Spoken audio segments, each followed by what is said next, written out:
you're one of the few people in this administration, at least with a public who appears publicly to have consistently emphasized the importance of free press and democracies, and talked about how important it is for journalists to be protected in what they do. And with that in mind, I'd like to know if you have anything to say about the rather surprising comments that Aung San Suu Kyi made about the two Reuters reporters in Myanmar, and also her more broadly her comments about how comments in defense of the Burmese military. Right. Well, Matt, you'll recall, many of you will recall, we went to Burma with Secretary Tillerson last year. You may recall when Secretary Pompeo was at ASEAN about a month ago that this was an issue that he directly raised with his counterpart. The situation with the two Reuters reporters, we've consistently raised that issue with the government of Burma over the past year or so since they had been detained. Something that we don't talk a lot about, however, is the fact that our embassy has remained very involved in monitoring the case of both of those reporters, in appearing at their court cases and so forth, and offering any support that we can certainly provide. We are certainly aware of Aung San Suu Kyi's comments about the reporters. We are deeply disappointed by the verdict that convicted the journalists Wallon and also Khaw Soe Ao. We will continue to advocate at all levels of the U.S. government for their immediate and their unconditional release. That verdict calls into question press freedom in Burma. When I was there, I had the opportunity to have a roundtable discussion with a surprising number of journalists who had discussed with me the impact of government officials putting pressure on them to not report certain things and to report other things. We continue to call upon the government of Burma to protect the freedom of expression, which is an essential pillar of democracy. The fact that those journalists were convicted despite testimony by police that they were ordered to frame those two reporters, that in our view raises serious concerns about the judicial independence and the fair trial guarantees that they are supposed to have in that country. We believe it harms public confidence in the justice system and the rule of law in Burma. We continue to urge the government of Burma to take action immediately to correct this injustice. Right, but you say you're aware of Suu Kyi's comments, but you don't have anything specific to say about them, or about her her broader defense of the Burmese military and judicial system? Well, Matt, I think I can continue to say the journalists should, without a doubt, be released. We will continue to raise that their cases at the highest level of that government. We've done that consistently within this administration, including the vice president, who's spoken out about this issue as well. We obviously disagree with many of the comments that she made. This is an issue of importance to us. We will continue working with our partners and allies to explore options to ensure justice for the victims of what has happened in the Rakhine State. And as you all know, the United States government has been at the forefront of providing humanitarian assistance to Rohingya refugees. More than 700,000 of them, if not 800 or more, thousand or more, have been forced to go into neighboring Bangladesh. Bangladesh has welcomed them in providing them with camps, not the ideal place for anyone to be, of course, but nevertheless, Bangladesh has done that, and the United States has offered financial support and humanitarian aid to those Rohingya, not only in Bangladesh, but also some who are in IDP camps in Burma as well. Thank you. Okay. Yeah, go ahead, Leslie. I follow up about my colleagues. The one is, has the Secretary or any other senior official at the State Department reached out to Aung San Suu Kyi about her remarks? About her remarks in the last 24 hours? Not that I am aware of. I can tell you we've raised it at the highest levels in the past. I can check with our embassy to see if we have anything additional. As you well know, a lot of times it is our embassy that may be taking the lead on some of these matters. If I have anything additional for you, I'll bring it to you. And then has the Secretary made, is he any closer to making some determination on what the UN called a genocidal event, I think it was? Yeah. Please, don't quote me on that one, but basically pointed to the possibility of genocide. Yeah, in and Rohingya. as you all know, this is one of the most important duties that a Secretary of State has in making that determination. It's a legal determination that's very complex and complicated and takes quite a bit of time to make sure you've gone through all the details and the information. The Secretary will determine whether and to what extent he decides to publicize his final report on that. When I have that report to bring to you, I'll certainly let you know. Okay? Saeed, let me come back to you in just a second. Actually, go right ahead. Yeah. Thank you. I appreciate it. Today marks the 25th anniversary of the signing of the Oslo Accords in the White House. And on this occasion, I wanted to ask you whether it was premised on a two-state solution, ultimately. Are you still committed to the two-state solution, Israel and Palestine living side by side? Yeah, and we've talked about this quite a bit before, and it's certainly a priority of Jason Greenblatt and Jared Kushner. The president has said consistently that he supports a solution that both parties can work with, recognizing that both parties will have to compromise in order to come to some sort of an agreement. So we support whatever both sides can work with, can come to an agreement on. Yes, but they have negotiated for a quarter of a century on this issue, and it was premised on a two-state solution. I'm just asking you whether you are still committed to that. Yeah, our policy has not changed. We also understand that we can't force it. Both sides will have to sit down and have direct negotiations and conversations. And one other thing regarding the tweet that was, I think, made by Mr. Jason Greenblatt about, we are about to roll out a peace proposal of some sort. I'm just saying, that with all these measures that have been taken week after week after week in the last 4 weeks,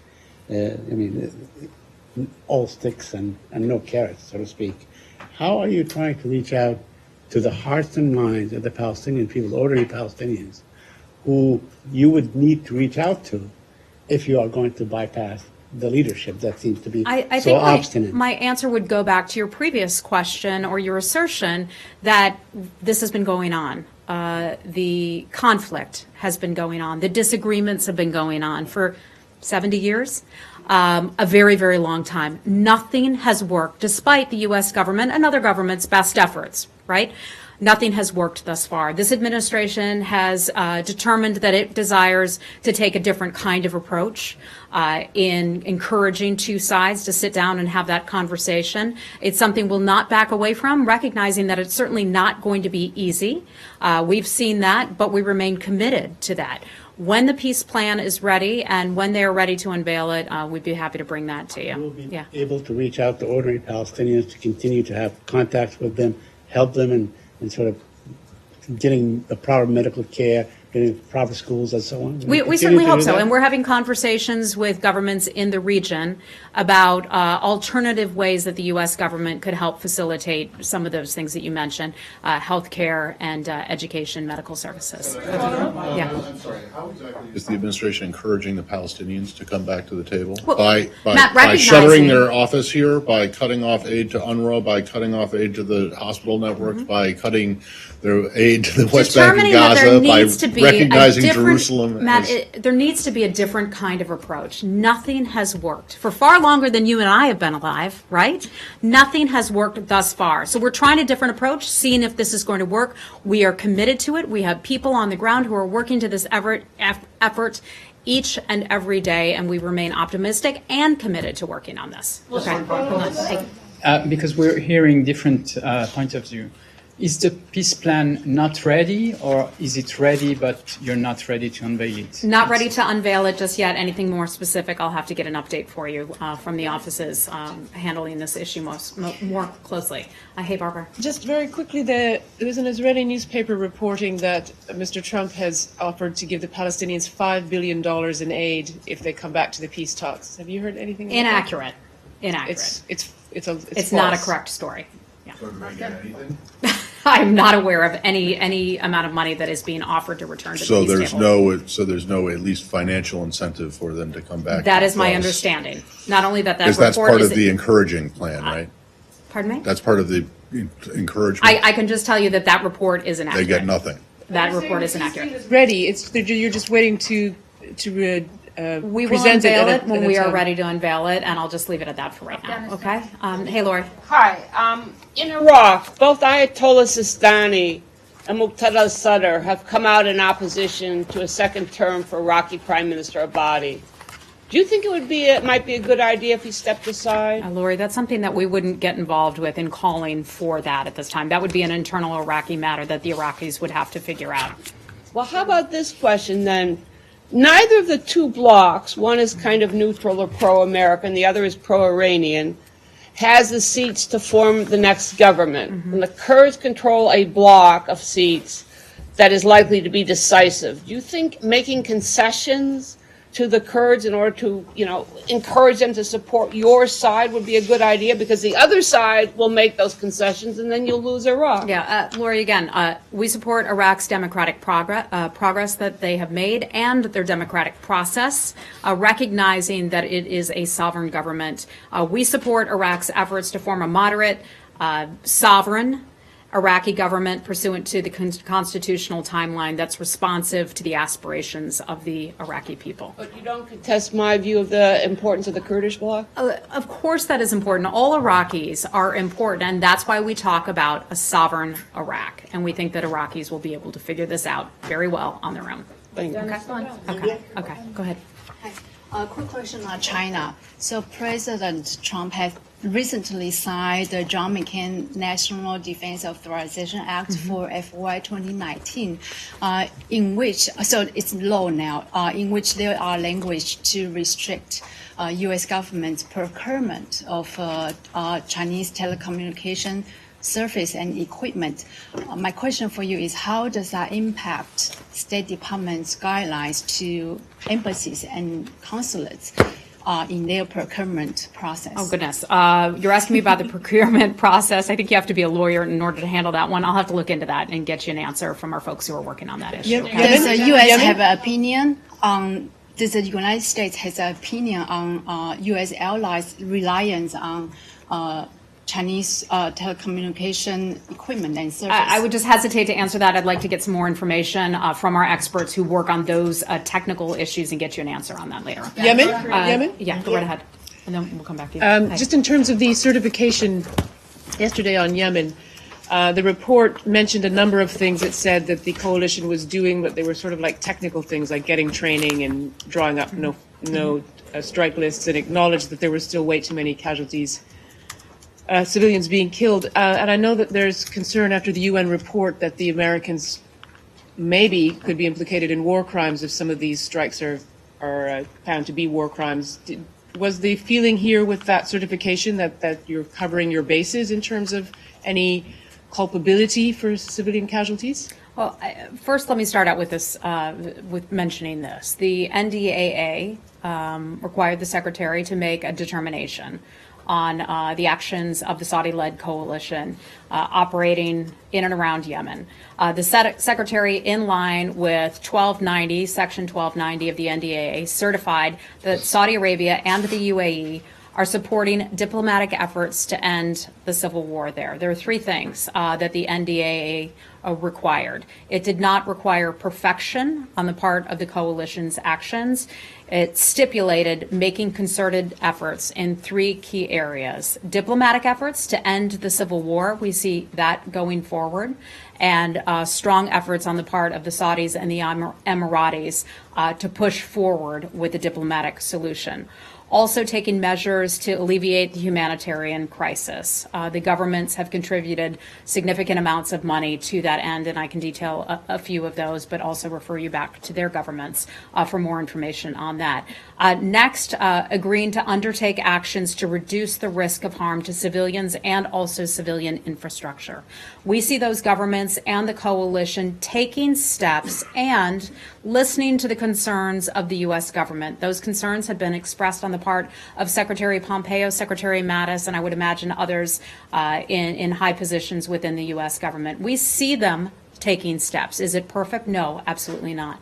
Do we see them doing what they can to mitigate civilian casualties? Absolutely, we do. That's something that the U.S. government takes very seriously, as you hear the Pentagon speak about that with regard to its own actions that it takes around the world, doing everything that it can to mitigate civilian casualties. So the Secretary made his determination and sent that information up to Capitol Hill. Senator Shaheen said that that the legislation had established firm benchmarks on avoiding civilian casualties before a certification could be made, and the coalition clearly hadn't met these benchmarks. So she's saying that even though they weren't expecting perfection, the Secretary chose different benchmarks, basically. Do you have a response to that? I would disagree with that. Some of the information would be classified, so it'll be limited in terms of the scope of what I can say, but I can tell you that they have been working to reduce civilian casualties. The U.S. government has found them, meaning the coalition, to be receptive to our concerns. They have taken our advice. They've admitted to making errors. The coalition announced that it is reviewing its rules of engagement. We think that that is something that is important.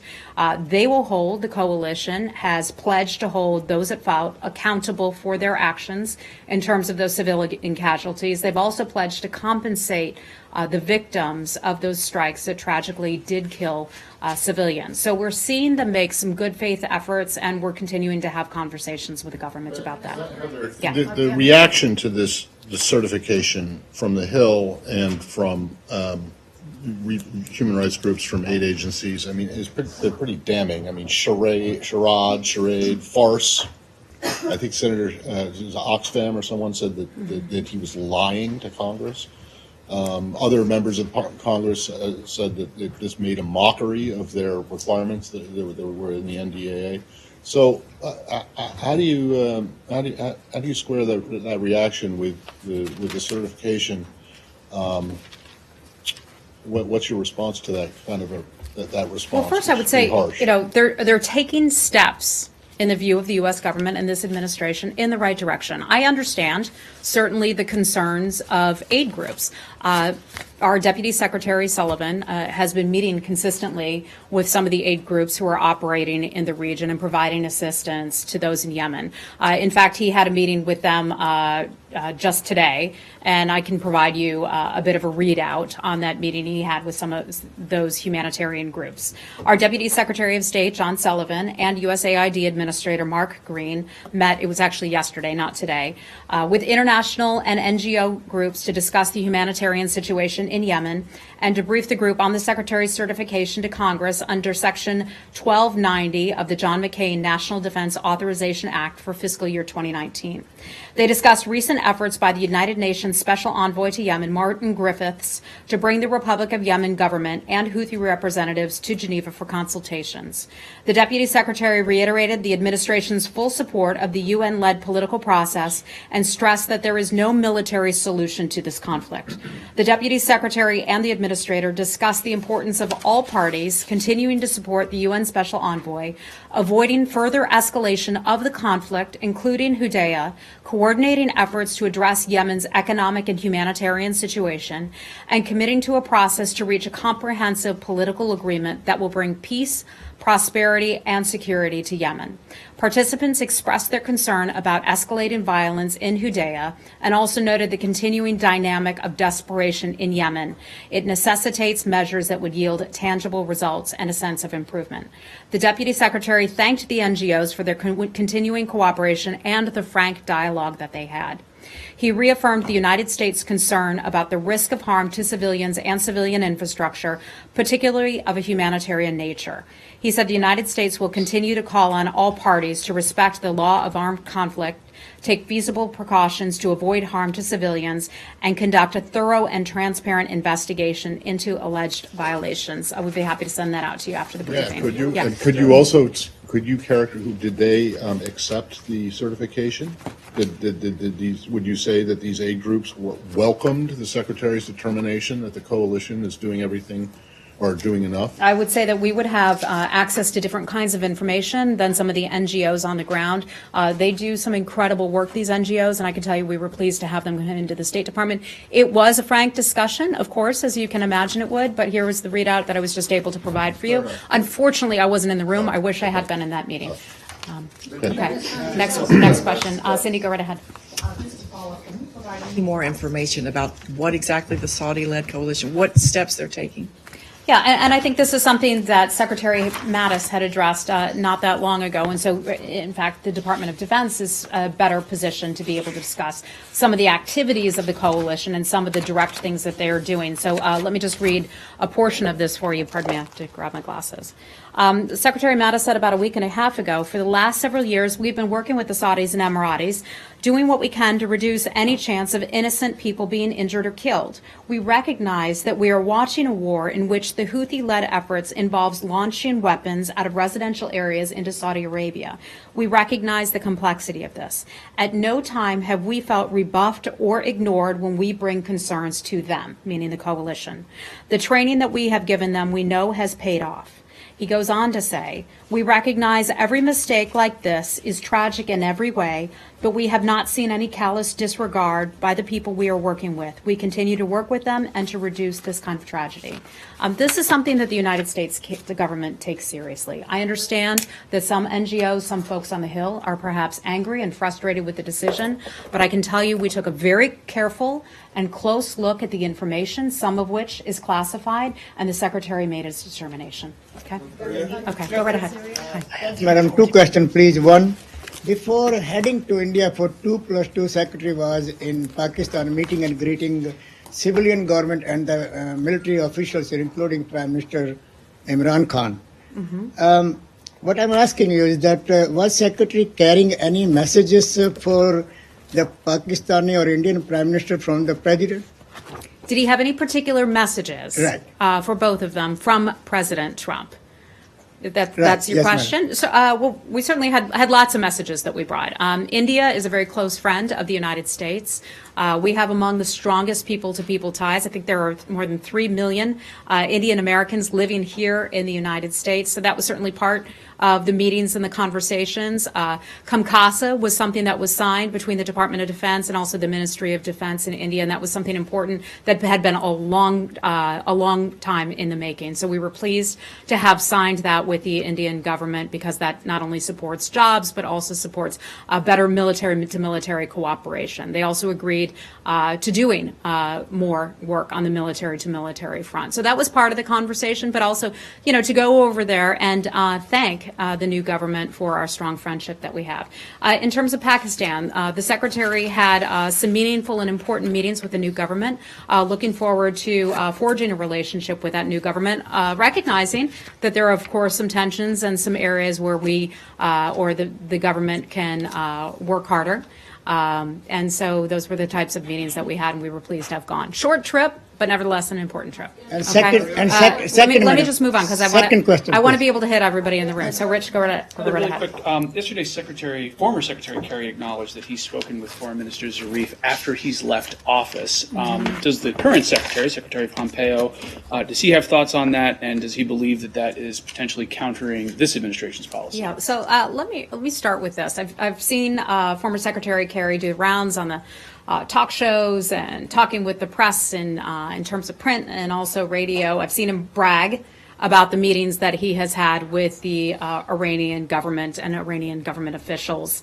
And I've also seen reports that he is apparently providing, according to reports, advice to the Iranian government. I think probably the best advice that he should be giving the Iranian government is stop supporting terror groups around the world, stop supporting Hezbollah. We were just talking about the Saudi-led coalition and activities that it is undertaking in Yemen, and we see the Iranian government offering help, expertise, money, material to the Houthi rebels in Yemen that is causing so much misery in that country. We see them, meaning Shia militias, trying to kill U.S. service members in places like Iraq. We see them launching attacks on some of our partners. If anything, he should be calling on the Iranian government to stop spending money on all this adventurism and terrorism around the world and start spending their money on their own people, as we've seen so many Iranian people express their serious concerns about this kind of military adventurism. One of your colleagues, Assistant Secretary Singh, was on the Hill earlier today and was asked a very similar question about this by Representative Zeldin. And she said, in response to his question, which in his question suggested that former Secretary Kerry was going to do backdoor diplomacy here to thwart the will of this new administration, she said, Assistant Secretary Singh said, it's unfortunate if people from a past administration would try to compromise the progress we're trying to make in this administration. And then she said she didn't have personal knowledge of the meetings that former Secretary Kerry is talking about. But if that is happening again, she said, quote, I would find it very inappropriate.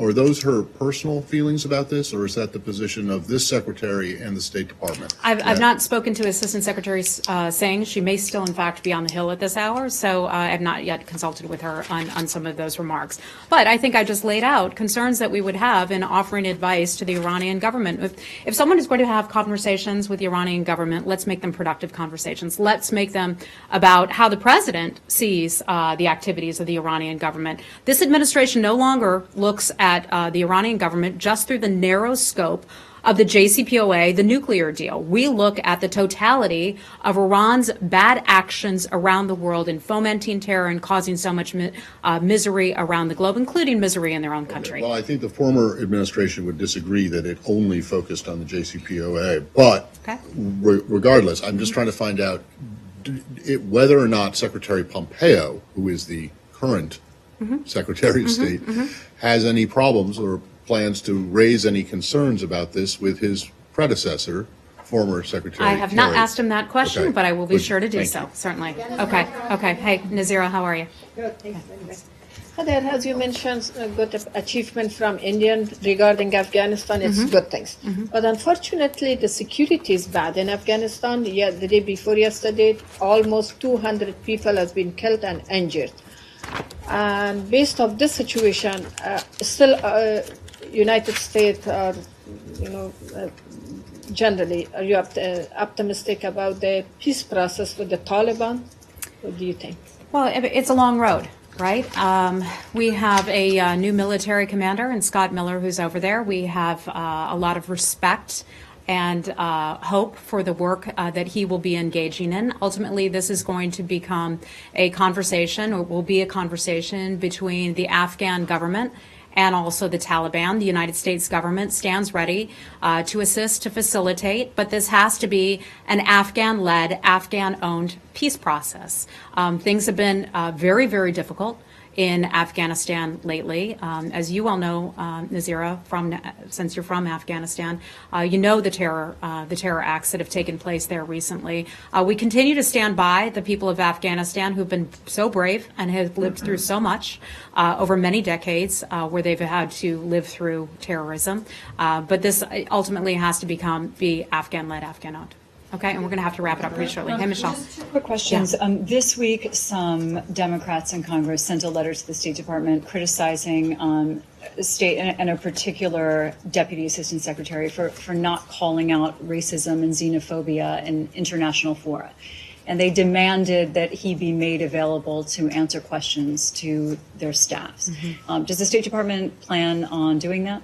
Michelle, I don't have any information for you on that. I can tell you that allegations of racism, political retribution, anything of that sort is not something that the Secretary tolerates. It's not an accepted practice here at the State Department.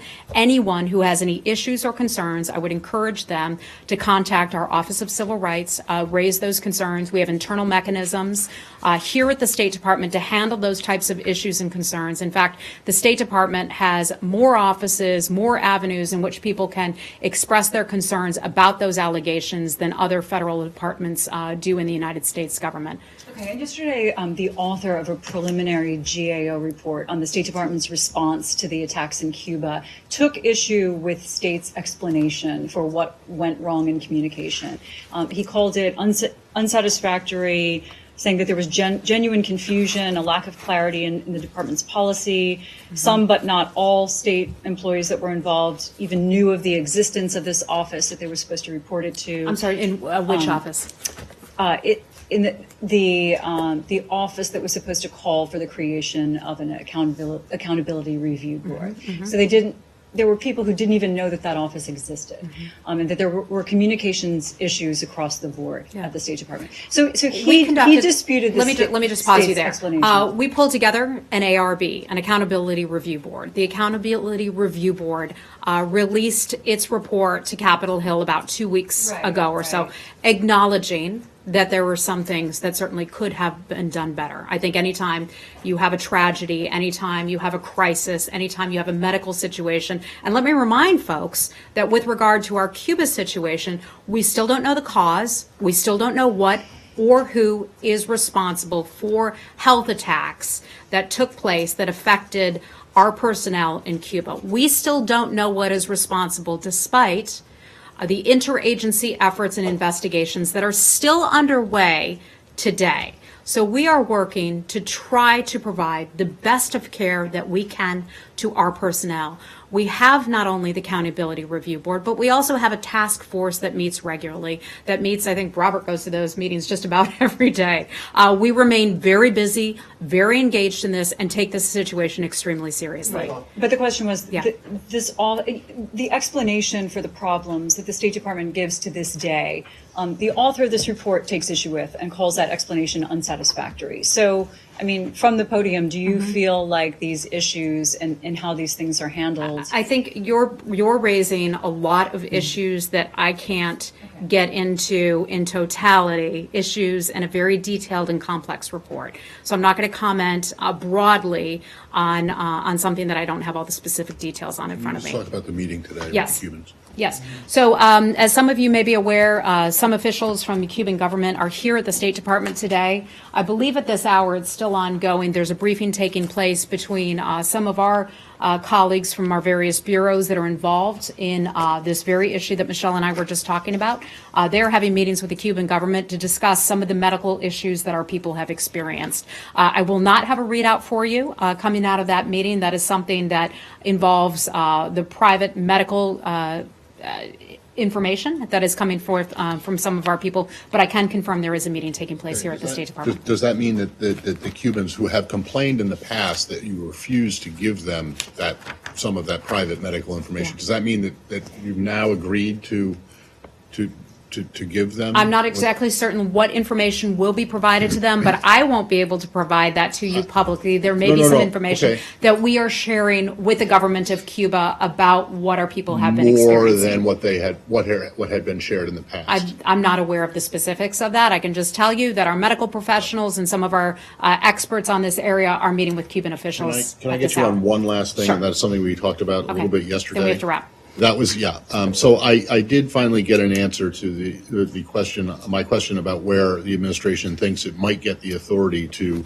impose sanctions on ICC employees, and that was the IEPA. But even former Republican legal counselors in this building, one of whom worked with Ambassador Bolton himself, are very dubious that IEPA, which means that there has to be a national emergency declared with respect to security issues, could be used for that sanctions. But assuming that this administration thinks it can make the argument for that, I don't have an answer to the question of where Ambassador Bolton and the administration thinks that it will get authority to prosecute ICC employees in U.S. courts. It seems to me that would smack of the same kind of universal jurisdiction that Ambassador Bolton is so unfond of. I would say some of this is hypothetical. So Ambassador Bolton's speech spoke of options that we could take if the ICC were to choose to prosecute or investigate some U.S. service members. So it was simply an option that Ambassador Bolton highlighted. So it's not definitive. It's not. So I would hesitate. You're walking back. I would hesitate to speak for Ambassador Bolton on this very issue. But I can just tell you that it is an option that the U.S. government could explore if the ICC were to go down that road and attempt to prosecute or investigate our U.S. service members. Does that go for both sanctions and or prosecution in And U.S. courts? you know, we Is typically it an don't option? comment on possible specific sanctions or prosecutions. Okay, so it's not a definite, it's just a possibility. That's what it seems Okay. to me, but I would also ask you to speak with Ambassador Bolton's office Will do. for any more clarity on that. Thank you. Okay, we got to. Cuba, will they be taking up their post or just waiting here until things are? I don't know the exact timing of it. We just got this information out today, so I'll let you know. Okay.